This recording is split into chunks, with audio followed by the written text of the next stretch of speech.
This is the Marketing Podcast Network. Stories influence, teach, and inspire us. But what about the storytellers who create them? Uncorking a Story profiles storytellers to uncover how their background and life experiences influence the stories they create. We learn what motivates them, their path to success, and what fuels them to keep creating. It all starts by asking one simple question: where does your story begin? Welcome to Uncorking a Story. Now here's your host, Mike Carlin.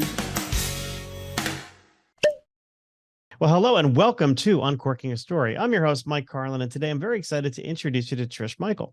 Trish is an author, artist, photographer, and two-time cancer survivor living in Maui, Hawaii, and working to make the world a better place with all that she does. Her books, which have been written for her own children at difficult stages in their lives, are her way of reminding them and the world that anything is possible. Steeped in hard-won wisdom and written to empower, her books use fun rhymes and comforting cadence to make hard-to-swallow truths easy to digest. Easy to digest. Look at me, butchering my intro. She joins me today to talk about her life and work. Welcome to Uncorking Story, Trish. Thank you for having me. Well, Trish, I'm happy to have you here. I'm a little jealous that you're in Hawaii. I've never been to Hawaii. It's on my bucket list of places to go. But before we talk about Hawaii, we have to talk about you. And I'm curious to know, Trish, where does your story begin? Well, it starts at the beginning, and that really depends on what we're talking about. I actually really like to start my story when my life kind of began again. I lived my life in an abusive marriage, and things were not really very good for me until I hit 40. And then I got divorced and started on this path of sort of like self-love and self-transformation. And that is where my sharing of what I'd already written during that process has come out, and where new books have come out. So I suppose that's where my story starts. Yeah, okay. So it starts with a fair amount of tragedy and rough road, it sounds, by being in a... How long were you in that marriage for? Together for 20, married for 15 of that. Okay, that's a big chunk of time. Big chunk. Yeah, well, tell me about writing. I mean, this is a podcast focused on authors. Where does writing enter your life?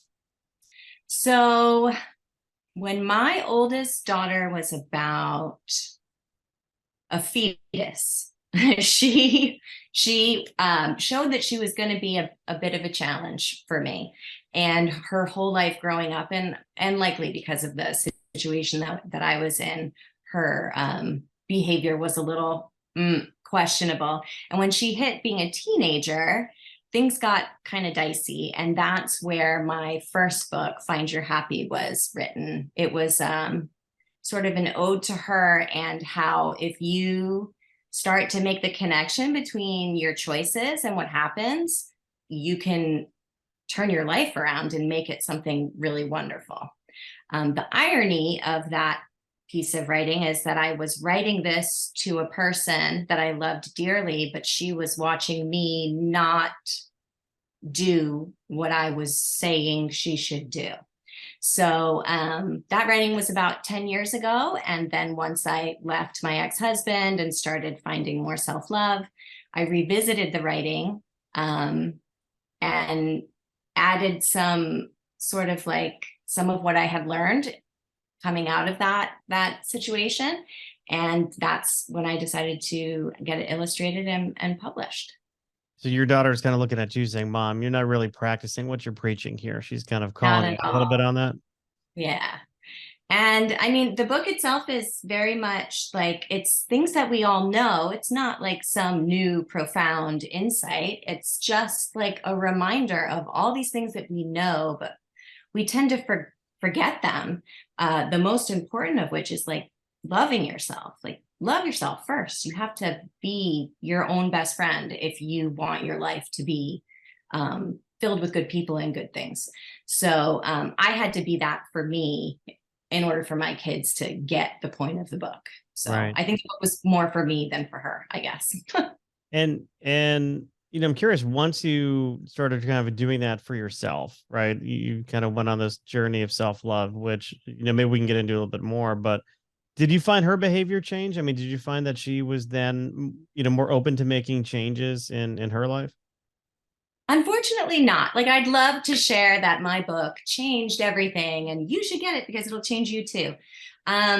There is this part of happiness it's like a recipe. And the most important part of that is you wanting it.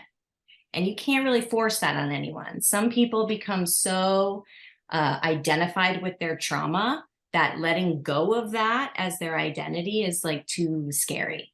And I think that might be the space that she's in right now.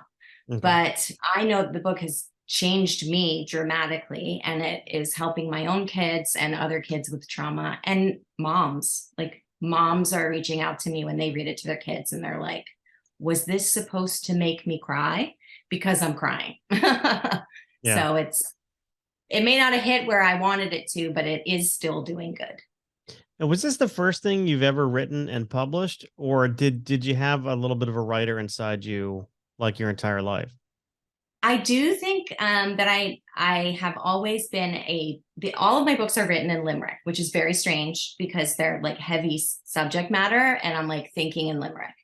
But I've always been a poet. I had a poem published on I think it was the principal's office, outside the principal's office in kindergarten. I had written something and they put it up there. And then I wrote a poem in 5th grade, and the teacher was like so taken aback by it that he accused me of having not written it myself. And I kind of was not in a great space in my home life. And I remember that moment and I was like, screw this. I'm not doing this anymore. I'm like, what is the point of putting good out if people are going to be like, that couldn't have come from you? So I kind of like shut that part of me down pretty early on, but it pushed its way back out. I couldn't stop it. Yeah, that I guess that I don't want to say beast, but that drive doesn't go away quietly. If you are a writer, if you've got that talent, it will come out of you at some point in time. That's right. You mentioned kind of having a difficult home life at that period of time in your life. What was going on there? Do you feel comfortable sharing that, or? Yeah. And I feel like my life right now, what I'm going through right now, I'm like rewiring generations of wonky DNA for the women in my family. My mom attempted suicide when I was 5 and then left my dad. And I was kind of left in a household with my dad and my sister. And it wasn't like a great situation at all. We were kind of left to our own devices, my sister and I. And because I had been so attached to my mom, I was sort of this like trigger for my dad. Like, because I was so close to her and was always missing her. We had a very strained relationship. He was always angry with me. And so I kind of grew up feeling like I was awful and that everyone was mad at me because I was awful. And so you can imagine when you have yet another person who's supposed to be like a supportive figure being like, well, you couldn't have written that. It just like starts you on this trajectory of thinking everything I do is garbage, so maybe I shouldn't do anything. Yeah. And that's like a big part of what writing for me now is like realizing that there was always good in me. I was always a good person. And now I get to help other people who may be walking that same path. Yeah. Did you think, and again, sorry to get so personal here, but you have a very personal story. These patterns that you saw and witnessed in your childhood, were they repeated in your marital relationship? That was, sounds like yeah. So it seems, so this is all like what I figured out, like as a highly therapized adult. I think what was going on was like their relationship was toxic, wasn't good. My mom left, and he didn't like that. And so he punished her and he took us away from her. And that had a huge impact on me because I was so close to my mom. And as a 5-year-old, you need a mom. So I am right now dealing with a custody battle. I left this man 5 years ago, and he's very abusive towards my kids, and they don't want to be there anymore. But he's fighting me because he knows it hurts me financially in all of the ways. So my mom lost us. She did not win. She tried, but she didn't have like the support system that I have, any of the things that I have right now. So I am putting my best foot forward, and I'm facing these fears, the system, my ex, all of these things to get my kids back. And I think it's creating this like healing for my mom, and it's creating healing for me. And God, I hope that we are successful and it will create healing for my kids as well. Yeah. How old are your kids now? 16 and 12. Okay. Those are tough ages. Yeah, but they're actually really exceptional kids. So I'm like the luckiest mom, and I really want them to be in a space where they can flourish, you know? Just going back to writing that first book, how did you go about getting it out into the world? Did you go through like a traditional publishing process? Did you self-publish? How did you do it? So I read it out loud to someone for the first time, I think like 2.5 years ago. It had just sat. It was just this thing that I had, and I had sent it to my oldest daughter, and she had kind of like, whatever, didn't hit for whatever reason. And that was the beginning of it kind of taking on its own life, like speaking those words out loud, which was really difficult for me to share this part of me.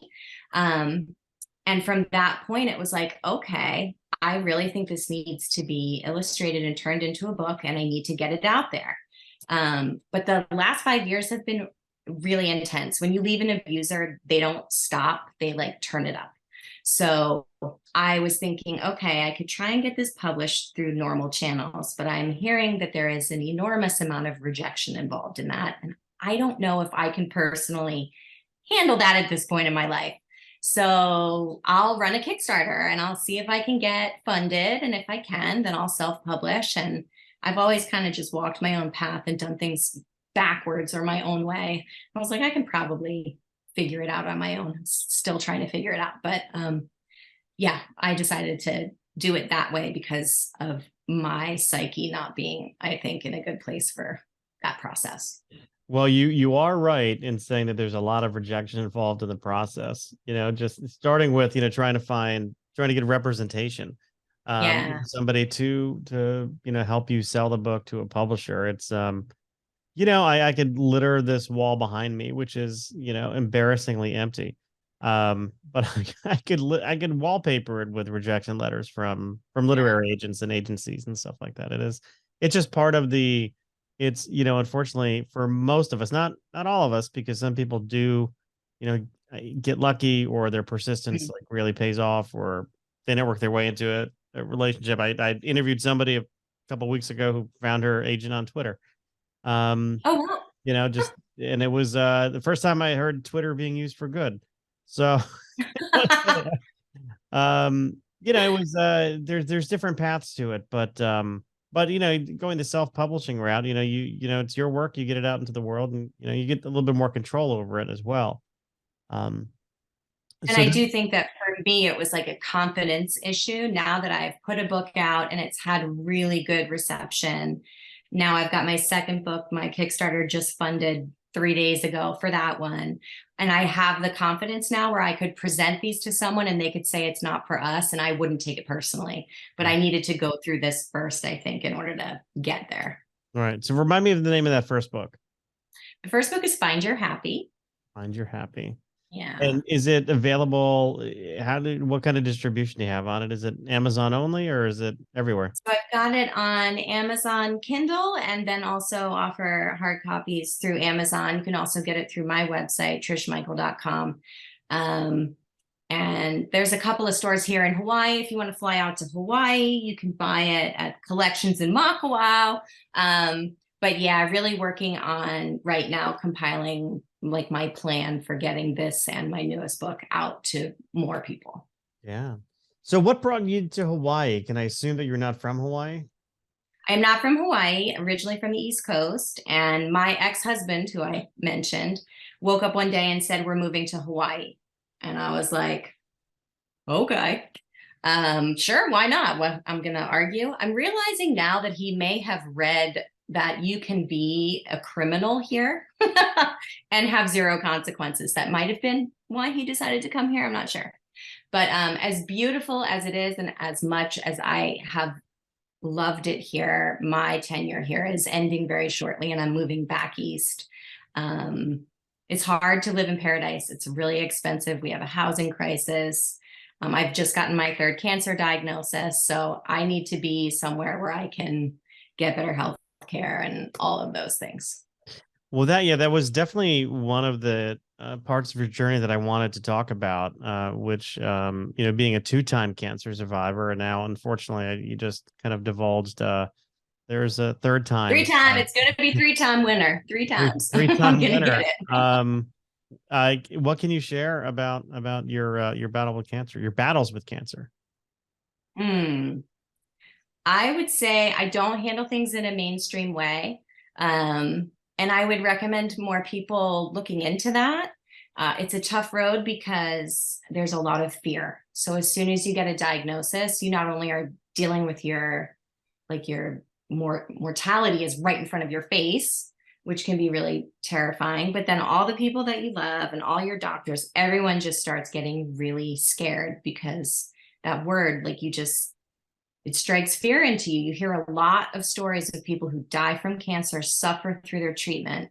My story is very different, and I feel very grateful and lucky and hopeful that I will continue to have this story. It's not been easy, but I do want to encourage everyone to kind of see beyond what the mainstream puts out there, and really, my mindset has been huge in handling all the traumas, my kids being traumatized and abused, and cancer. Keeping your mind in the right place is really key to your healing, I think, on a lot of levels.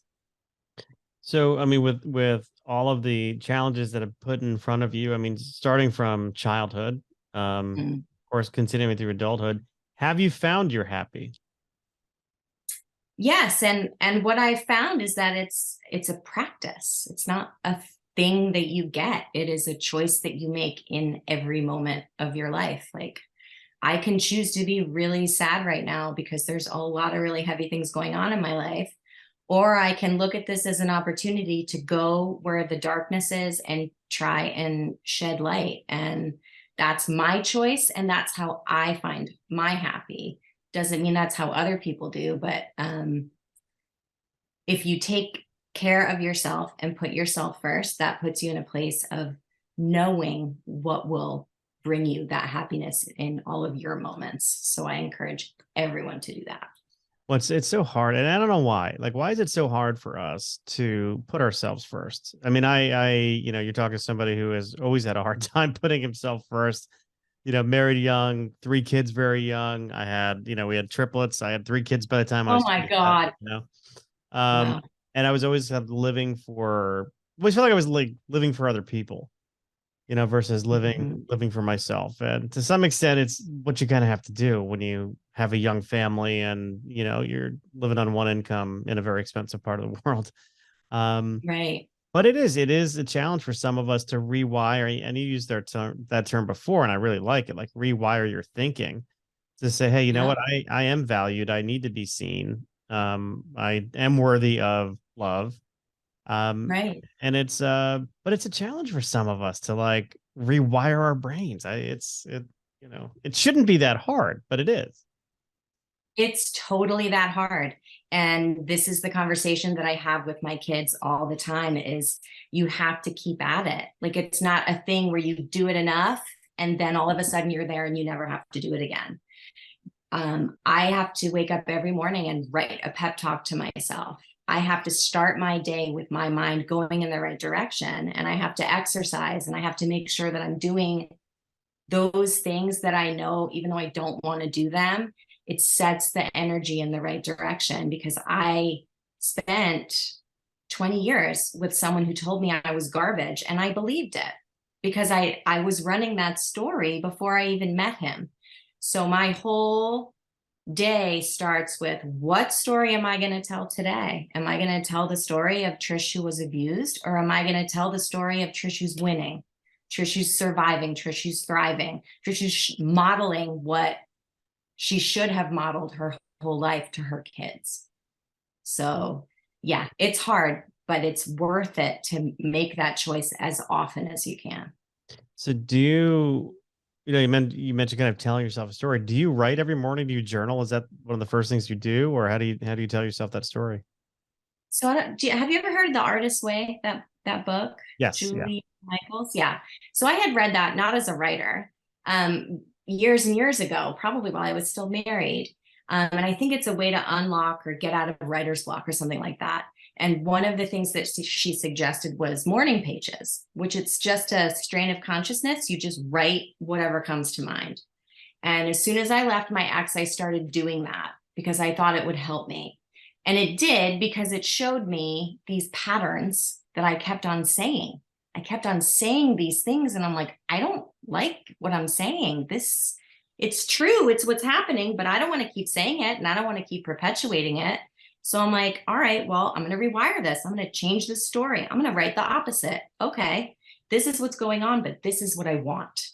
So instead of a strain of consciousness, it started being this is what's going right. This is why I love myself. This is what I'm grateful for. This is what I'm looking forward to in this new life that I'm creating. And I am telling you, doing that every day is profoundly powerful. Yeah, it's a great positive self-talk. It's a great way they say to start your day with a big glass of water. I say a big glass of water and some positive self-talk. I still got to do the glass of water. I am constantly dehydrated. They say water before coffee, which is hard for me, but I say there's water in coffee. That's always what I say. This is the primary, base of of coffee is water, right? It's the number one ingredient.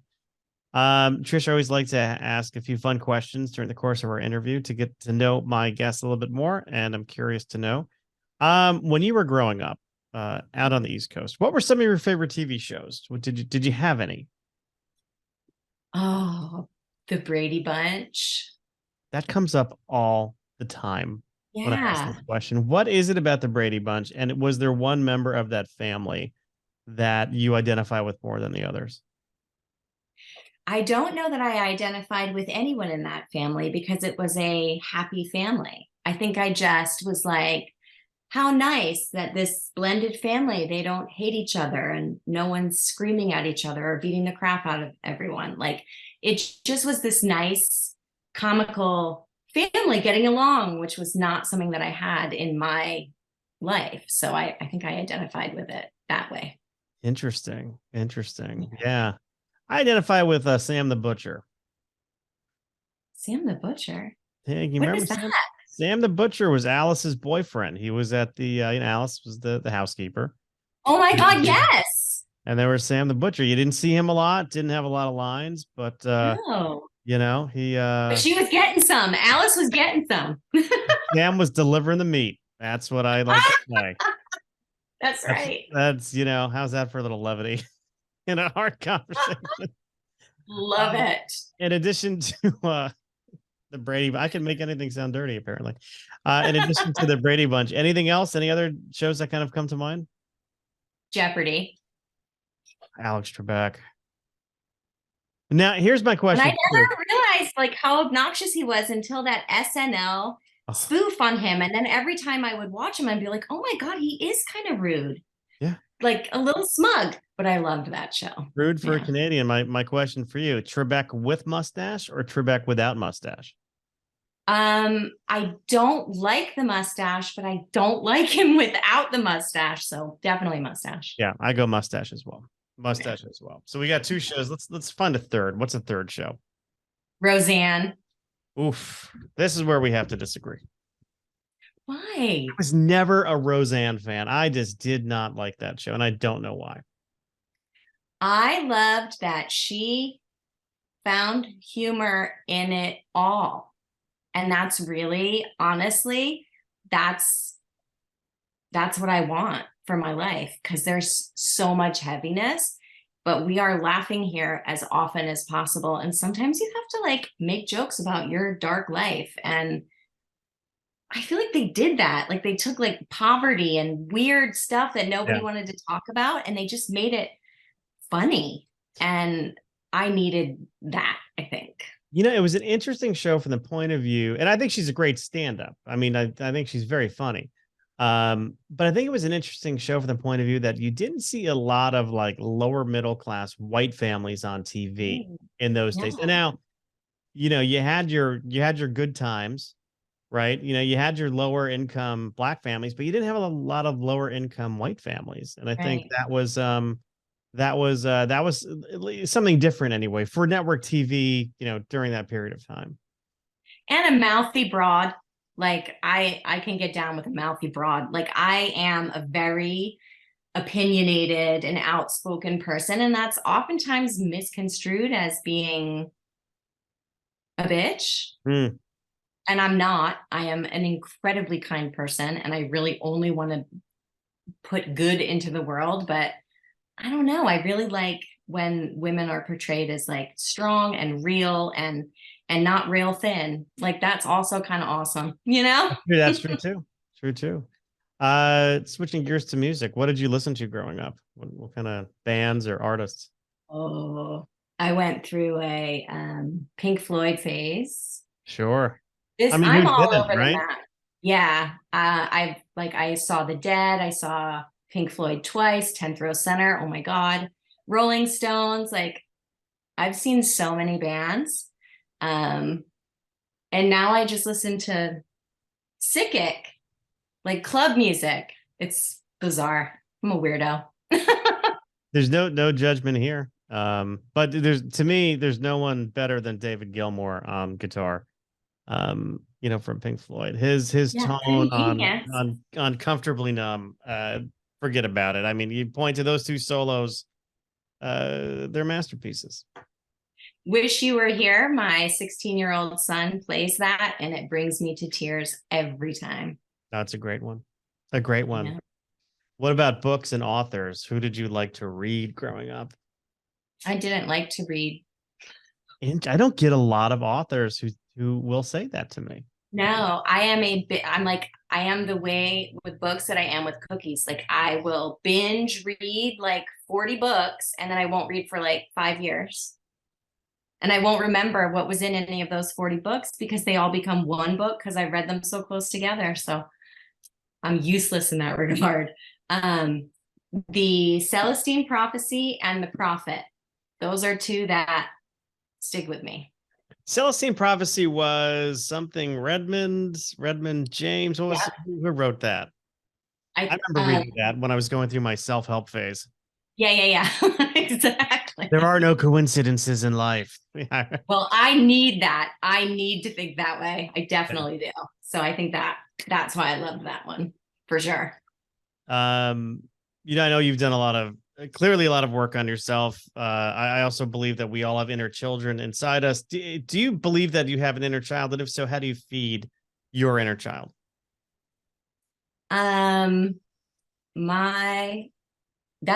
That's a really great question, because I have a hard time identifying with my inner child because my actual child had to grow up so fast, right? So it's been a really interesting process of writing again, which was something that I did as a child. I also do chalk art, which was something I did as a child. So all of these things that I'm doing as an adult that feel kind of silly to be doing as an adult, like writing poetry and rubbing my fingerprints off in chalk on the pavement. I think that's how I feed her. And then every time I hug my kids, like that is helping me so much, because there was zero affection in my life. So I have to like learn how to be super affectionate with my kids because I adore them and I want them to be loved. But that's like a win for both. My inner child wins and their inner child wins. So hopefully we're doing a good job with that. You know, you talk about chalk art. I remember coming home from work and seeing my kids in the driveway just like drawing on with chalk. And I'm like, God, I miss those days. When they were just like, and some of them were like little masterpieces. Like my daughter Gracie is such a talented artist. And I don't see her work that much anymore. Like she kind of hides it now, but when she was a kid, it was like, I mean, she was very prolific with that stuff. Maybe you should buy some chalk and go out there with them. Maybe I should. Well, she's in college now. It'd be fun to see her like at her, in her college house, like drawing in the driveway. I think that would be kind of fun. That would be fun. I've got 2 more questions for you before I need to let you go. The first would be on your right forearm. I see a tattoo. Oh, I've got many. We've got a few. Okay. So these are life lessons. So when I learn it, when I feel like I've learned it, or when I feel like I'm going to forget it, I write it on my body. All right. Can you read some of those? Well, rumor has it this one says breathe. I'm not really sure because I don't speak this language. These are all Tibetan calligraphy. And then this one is self-love. And I have one on the back of my neck. And that one is no mud, no lotus. And that one is a big one for me. Okay. What does that mean? No mud, no lotus. So for me, what it means is the beauty comes out of the darkness. So if you don't have the challenges and the adversity, you can't have the beautiful flower that comes out of that. So when I got it, I was very much in the mud. And now I'm very much in this phase of blooming and starting to see the results of all of the work. And that one has more and more meaning every day for me. So we've got 3 tattoos. You have more tattoos than that. I do. I have 2 on my legs, but I haven't shaved in forever, so I'm not showing them. Well, it's not that kind of show. And then lastly, if you could write your younger self a letter, maybe it's that little girl, that younger Trish who was told by that teacher that she must have copied or plagiarized that poem. What would you tell your younger self? What kind of words of advice or encouragement would you give your younger self? I would give her this. And I'm not even kidding. That's not even like a shameless plug, even though it kind of appears to be. This is like all of the things that I need to hear. And I read them every day now because we all still need reminders. So yeah. If you want to find out what it is, get my book. No, I'm just kidding. Well, I mean, I know we talked about it before, but people can get your book at Amazon, Kindle, as well as print, hard copy print version. If people want to reach out to you on social media or through a website, do you have some details you can share? I'll be sure to put them in the show notes. Sure. Website is trishmichael.com. Instagram, I am Trish Michael is my handle. I don't know. Do people do Facebook anymore? I mean, if you're like me and not cool, you absolutely do. Thank you, because I'm on there.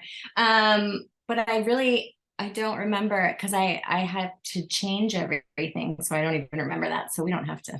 I can do some digging and find it for you. Probably. I'm there somewhere. Well, very good. Well, Trish, lastly, you mentioned having a second book in the works. You just did a Kickstarter for it. When might that be out? So it's printing right now. I just got funded and that allowed me to pull the trigger on printing, which is awesome. I should have a small number here to fulfill those orders in like 2 or 3 weeks. The Kickstarter is still going. If anyone wants to pledge to that, you can get an early copy. And yeah, that'll be released in about a month's time. All right. And what's the name of that book? That one is Light. All right. Light. Very good. Well, Trish, thank you for bringing some light to my day. Oh, thank you. And you the same. I will never forget Sam the Butcher. Giving Alice the meat. That's right. This was very enjoyable. Thank you very much, Trish. Thank you. Take care.